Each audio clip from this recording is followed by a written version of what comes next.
Welcome back everybody to another episode of the GC Informer. I've got a little bit of a longer episode today, but because there's quite a bit to talk about. Firstly, let's talk about Pokemon, and there's been, for a while, a little bit of a weird thing happening in Pokemon Go where a strange new thing has been appearing, and when you capture it, it turns into a Ditto. And now we've had a thing from Game Freak, from Pokemon, basically saying keep an eye on your Ditto collection in Pokemon Go over the next couple of days, because some of them might start turning back into what is now known to be a new mythical Pokemon. This mythical Pokemon is called Meltan. Meltan! Unfortunately, it's not Meltan, it's more Meltan, because it's a sort of cute little thing with a nut for a head. By nut, I mean like a sprocket, not go away. The nut has a little eye in it, it's very little adorable, it's got a little metal body that it can apparently just sort of squish around and go with. And apparently it uses its corrosive metal, it uses corrosive things to absorb more metal into its body, which is, when you think about it, a bit terrifying. Basically though, this is going to tie into Pokemon Let's Go Eevee and Let's Go Pikachu, and it seems to be that it's going to be the sort of bridge between the two games that sort of links them properly.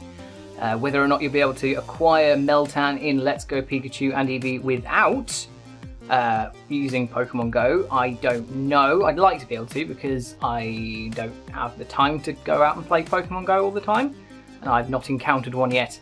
Yeah, I'd quite like to just be able to encounter Meltan on its own in the game, but we'll see what happens. Anyway, yeah, it's adorable, it's a new mythical Pokemon. There'll probably be a movie about it at some point, knowing Pokemon. Activision now. And, yeah, Activision aren't a very nice company. You might have noticed that over recent years if you pay much attention to the games industry at large. Now they've done a bit of a Nintendo move and sent a cease and desist letter to a fan game.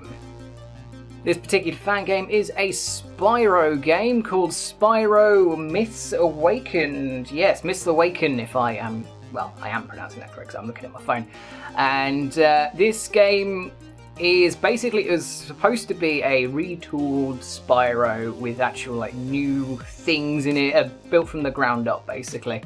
And because Spyro Reignited Trilogy is coming out in less than a month now, I don't actually, not long away anyway, Activision have decided that this isn't a thing that's allowed to be a thing, and so have sent a cease and desist letter.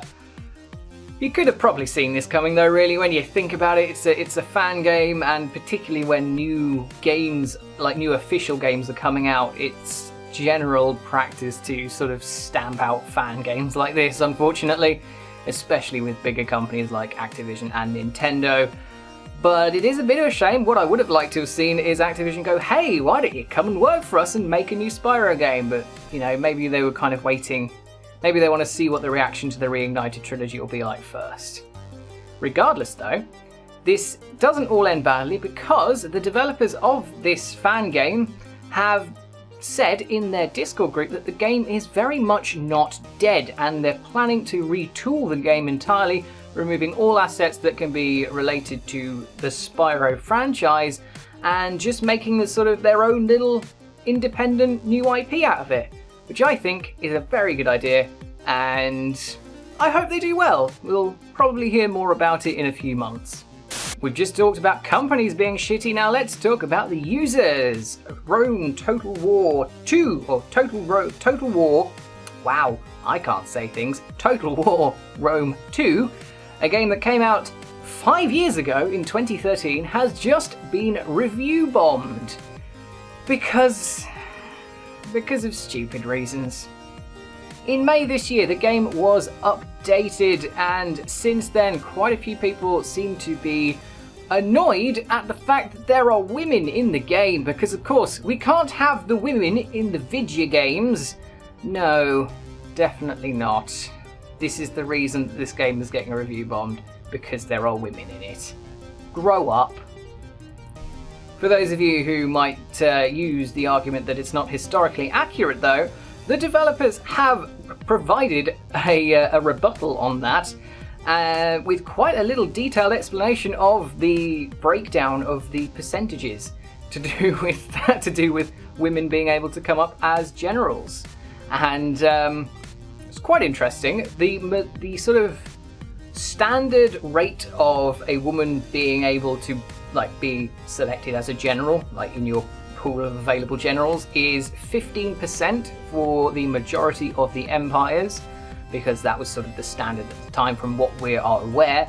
Bear in mind, as I'm saying all this is from what we are aware of, because despite what some people might claim, we don't know that much about ancient history, and people who say there weren't any women at all are probably wrong. Just as the people who are saying that women were all over the place might also be wrong. Anyway, so the standard rate is about 15%. However, notable empires such as Rome and Greece and a few others have a rate of 0% chance of getting a female general because they didn't allow it. And the Kush Empire, dank, has... Did I actually just say that I did? Oh dear. Anyway, the Kush Empire has a 50% chance of a female general because they were very even about that, according to the historical record. So, if you're going to use historical accuracy as your argument, shove it up your ass because you're probably wrong. And regardless, it's a woman in a video game. 1, you can mod it out if you want to. 2, you can just not play the game. 3, if a woman in a game is going to affect your enjoyment of the game, you need to look at your life and just take a long, hard look at that, because there's something wrong there.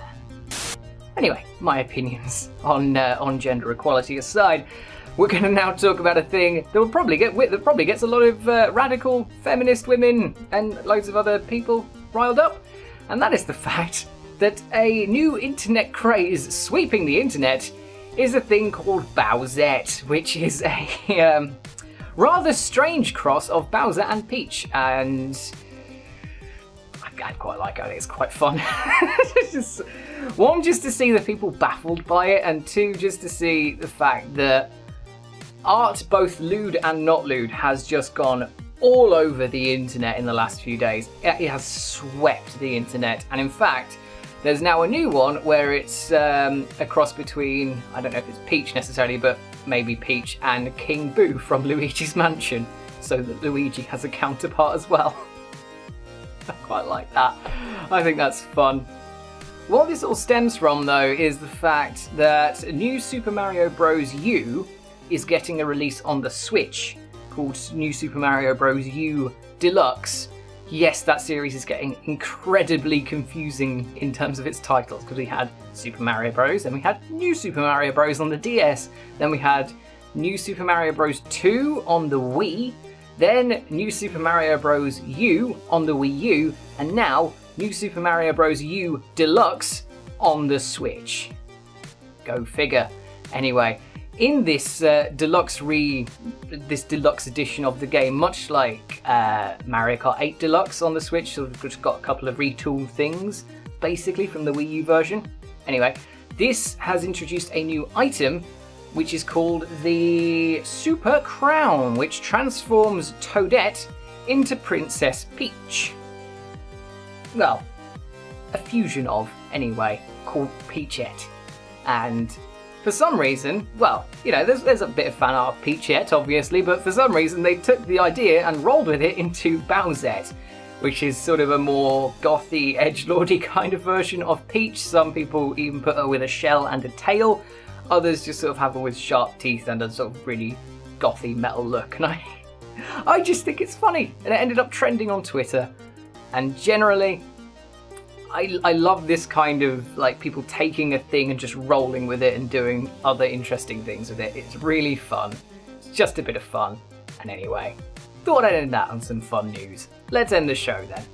That's it for this episode of the GC Informer, and I hope you enjoyed it. If you did, please give a comment on whatever you think on any of the subjects below. And feel free to like, subscribe, share, ring the bell, because that helps us apparently, and I hate having to say it. Regardless though, stay tuned to GameCast for news, reviews, Let's Play podcast, great content, all coming up in the future, and I will see you soon for something else.